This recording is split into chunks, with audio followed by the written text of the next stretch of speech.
So in this Yahoo Finance tutorial video, I am going to be showing you guys how to view the currency market on Yahoo Finance. So the first thing you have to do is open up the Yahoo Finance application. Once that is done, just go to the bottom right and press on the, the world icon, or where it says markets, press on that.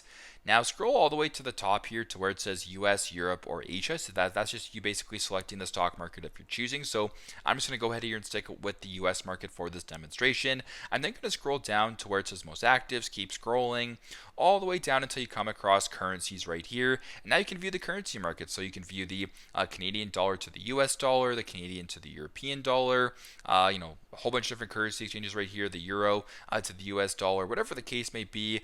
The currency market is right in front of you, so you can sort of see how everything fared for that specific day. And yeah, pretty straightforward. That is how to view the currency market on Yahoo Finance. Thanks again for watching, and I hope this video helps.